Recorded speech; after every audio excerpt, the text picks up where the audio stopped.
जीवन का मुख्य उद्देश्य खुश रहना है। परंतु संसार संसाव, सुख दुख, इच्छाएं, वासनाएं, धन दौलत, रिश्ते, भौतिक आवश्यकता, भावना और कामना से भरा हुआ है।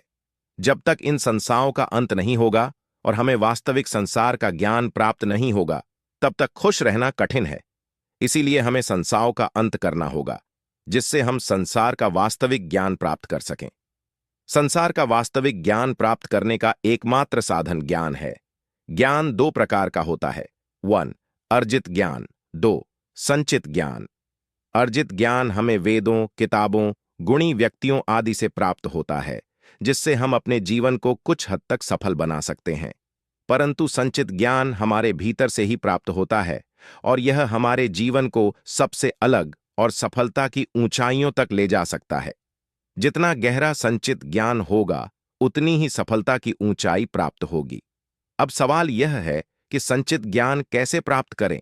प्रकृति का नियम है कि किसी भी चीज का निर्माण शून्य अवस्था से होता है और विनाश चरम सीमा पर होता है।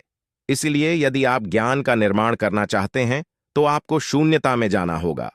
शून्यता का अर्थ है शांत होना, निर्विचार होना और महानतम हो जाना, अर्थात जब संसार की कोई वस्तु आपको प्रभावित न कर सके।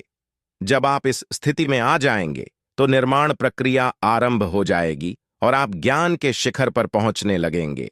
इस प्रकार आपको संसार का वास्तविक ज्ञान प्राप्त होगा। अब बात करते हैं शून्यता में जाने की विधि के बारे में। आपको शून्यता में जाने के लिए केवल अपनी इंद्रियों को कुछ समय के लिए सांसारिक क्रियाकलापों से दूर करना होगा।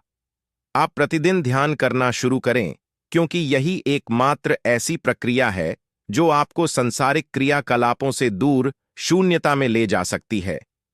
ध्यान में जाने से पहले किसी शांत स्थान पर बैठें, अपनी आंखें बंद करें और स्थिर हो जाएं। शुरू में 10 मिनट के लिए ध्यान करें और धीरे धीरे समय बढ़ाते जाएं। आप देखेंगे कि कुछ समय बाद आप धीरे धीरे शांत चित्त होते जाएंगे और शून्यता के निकट पहुंचेंगे। जैसे जैसे आप गहरा ध्यान करेंगे, वैसे वैसे आपका ज्ञान विकसित होगा और आप संसार का वास्तविक ज्ञान प्राप्त करेंगे। इस ज्ञान से आपका जीवन खुशहाल हो जाएगा।